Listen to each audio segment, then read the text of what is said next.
verses 6 to 11. To put it very simply, what Jesus purposes for his disciples to do in this mandate, this kingdom mandate, is to take the gospel throughout the world.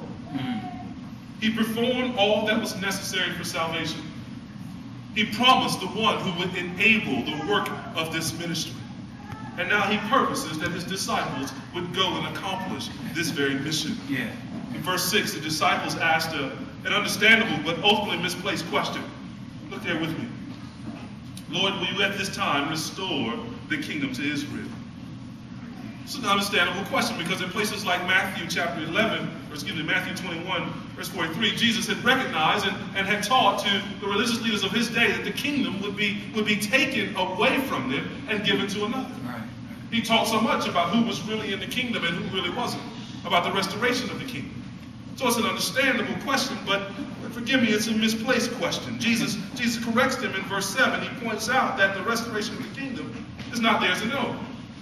My mama would put it very simply: mind your own business. It's still got to do with you. He says that this belongs, the knowledge of the end belongs to God alone, who has sovereignly fixed and appointed that time and the coming of that time. The disciples must learn to rely on this very God's sovereign will and plan. And then he goes on to refocus them in verse 8. He refocuses them on the purpose and the power that await them. Look with me at verse 8 there. You will receive power when the Holy Spirit has come upon you, and you will be my witnesses in Jerusalem and in all Judea and Samaria and to the end of the earth. Not to be occupied with times and dates. They're to be occupied with his work. They are to occupy until he comes. There is work to do. And when the Spirit comes, there will be enablement, empowerment to carry on that work. You know, it's funny, in so many circles where the Spirit is talked a great deal about, among our Pentecostal brethren and some of our charismatic brethren. You know, it's funny that the sort of joining together that Luke does here in Acts 1 of the Spirit's power with witnessing is very rarely discussed.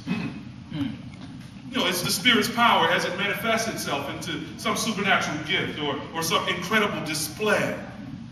But look with me, if you will, skip with me, if you will, throughout these first several chapters of Acts. Everywhere we see the Spirit's power being displayed, it's almost always inseparably connected with the preaching of the Word. With witnessing to the resurrection of Christ, to the gospel itself. So we'll skim here just in a few places.